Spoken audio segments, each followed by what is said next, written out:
September 2008. A 158-year-old bank collapsed overnight. $600 billion gone. Retirement accounts vanish. Millions lose jobs. But what if I told you the real cause started with a lie so simple you could fit it on a billboard? Why rent when you can own? Cue the upbeat music. It's 2002. America is still nursing a hangover from the dot-com crash. 9/11 just sucker punched the economy, and Wall Street? Kinda twitchy. But don't worry, the Federal Reserve has a plan. Slash interest rates to basically zero. Boom. Money's cheap. Borrowing is easy. And suddenly, everyone's favorite national pastime isn't baseball anymore.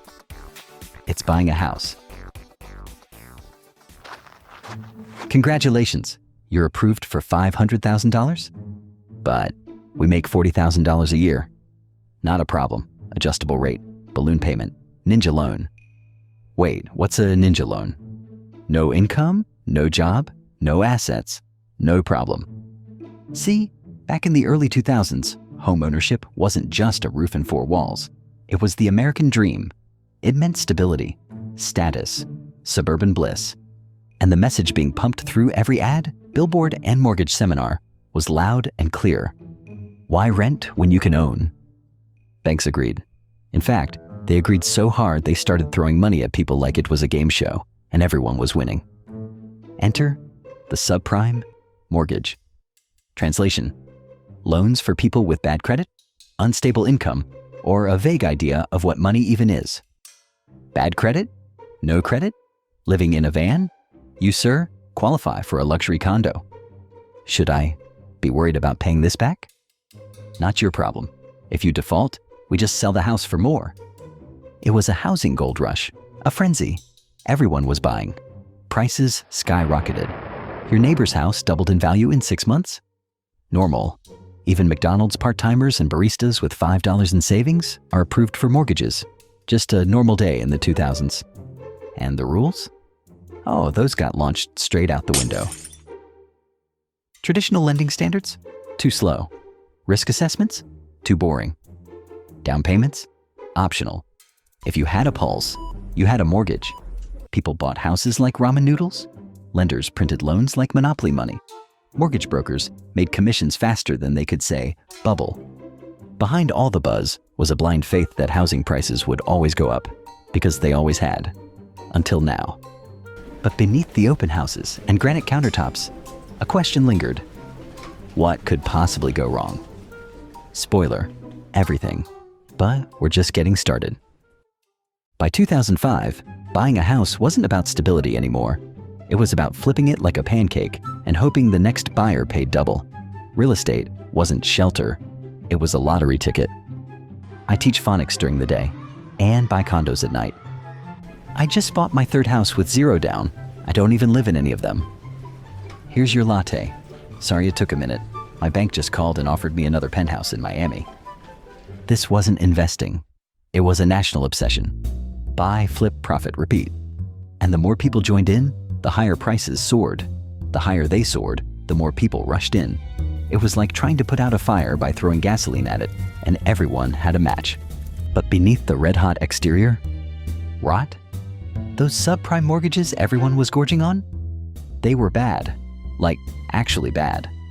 High risk, low doc, barely verified debt. But Wall Street had a magic trick. They bundled all that junk together, slapped a label on it, and sold it to investors as safe. Introducing mortgage-backed securities. Now with 80% more lies. How do you make toxic loans look like gold? Easy. You get the ratings agencies to call them AAA. This one's got bankrupt baristas and unemployed gym bros. Seems all right. Here's the part they don't put on the brochure. The ratings agencies were getting paid by the banks they were rating. It's like hiring a food critic, then telling them they won't get paid unless they call your raw chicken Michelin-starred. Behind closed doors, the raters knew. This bundle is a sack of shit. But Wall Street wasn't done cooking. They took those shaky mortgage bundles and blended them into something even more complicated. Collateralized debt obligations, CDOs. through financial alchemy, garbage loans became investment-grade assets. Actually, not everyone was fooled. A handful of investors, oddballs, skeptics, troublemakers, read the fine print. They saw the rot inside the boom. And instead of buying in, they asked a bold question. What if we bet against it? The problem? There was no product that let you do that. So they marched into Wall Street's marble fortresses and said, "These loans are garbage. We want to short them. Can you build something that pays us if they go bust?" You want to bet against the housing market? That's adorable. Fine. You want insurance? We'll write it. You pay us monthly, and when nothing happens, we pocket the premium. Everyone wins, especially us. I mean, it's not like the whole system's gonna collapse, right? Wall Street smelled easy money. They didn't believe the investors. But they loved the idea of collecting steady fees on something they thought could never fail. So they got to work and cooked up the thing that would eventually blow up the world economy. Credit default swaps, insurance contracts that paid out if those mortgage-backed investments went bad. The weird thing is, you didn't have to own the investment to buy the insurance. It was like buying life insurance on your neighbor's grandma and rooting for her to slip from the stairs tomorrow. The whole system was a Jenga tower made of lies and leverage. Every block, a bad mortgage. Every layer, a bigger, riskier bet. And at the very top, cheers to another record bonus. Who needs ethics when easy money is flowing? Whistleblowers were ignored. Regulators were dozing off. And the people in charge? Too rich to care. Too greedy to stop. The party raged on while the floor quietly cracked beneath them. At first, it was a whisper. A missed mortgage here, a foreclosure there, a condo in Vegas sitting empty. But then came the wave. And suddenly, the unthinkable became the headline. Home prices are falling. Housing always goes up. It's basic economics. That's not supposed to happen. For years, the housing market had been a Jenga tower made of lies, leverage, and wild optimism. But in 2007, someone pulled the wrong block. The subprime loans, those risky, rotten deals wrapped in financial tinsel, started to implode. And the mortgage-backed securities built on them? Yeah, they were ticking time bombs. And they exploded. Banks that had stuffed their portfolios with safe assets suddenly realized they were holding radioactive garbage. The AAA-rated bundles? Actually, financial plutonium. We can't sell this junk. Then mark it to zero. But that means, yeah, we're screwed. Panic spread like wildfire. Hedge funds, bleeding, investment banks, slashing billions in losses. And then, boom, Lehman Brothers, a 158-year-old institution, gone. No bailout, no hero. Just a $600 billion crater in the middle of Wall Street. The message was clear. If Lehman can die, anyone can. Overnight, banks stopped lending to each other.